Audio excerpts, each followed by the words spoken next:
air, online and on your smart speaker. Royal Copenhagen, open every day for breakfast, lunch and dessert.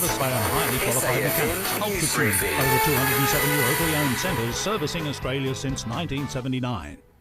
Hi, I'm Rachael Burke with your news briefing. A snap National Cabinet meeting has wrapped up this morning. We're waiting to hear from the Prime Minister, Anthony Albanese, facing pressure to bring back the $750 pandemic isolation payments that finished at the end of last month. Warringah MP Zali Steagles told Nine people are struggling without it. Our businesses are really struggling with staff shortages, so they just can't afford to have people coming in sick and making the rest of their workforce more sick.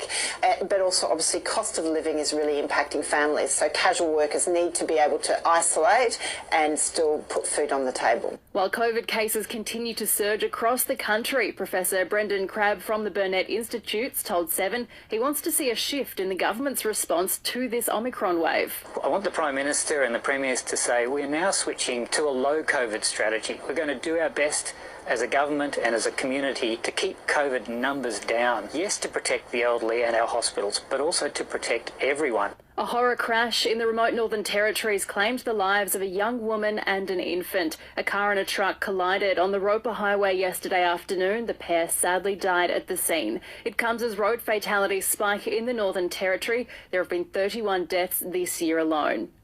And anyone travelling this weekend is warned to get to the airport early and expect delays. Qantas and Jetstar say 350,000 people are expected to travel through our airports this weekend. Beyond Blue is here to help you achieve your best possible mental health. For more information, advice and support, visit beyondblue.org.au today. Collingwood champion Scott Pendlebury plays game 350 today when the Pies face the Crows. St Kilda great Nick Riewoldt says he's a modern marvel. In an era where the game has shifted more and more to power, he is a rare breed in that he's nuanced, he's composed. And 74,000 fans stacked the MCG last night as Melbourne Victory went down to Manchester United. Victory's Chris Economides praising the support on 10. Super thankful for our supporters just behind us here who showed up and battled all the thousands of Man U supporters around the world.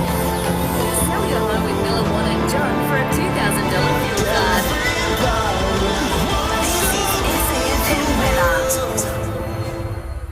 A look at the Limestone Coast forecast and it's a wet outlook ahead. 13 the top today, but plenty of rain around. More of the same tomorrow and 12 and early showers on Monday, the top of 11. And the Listener app is the new home of your local news. Join now to listen live or on demand.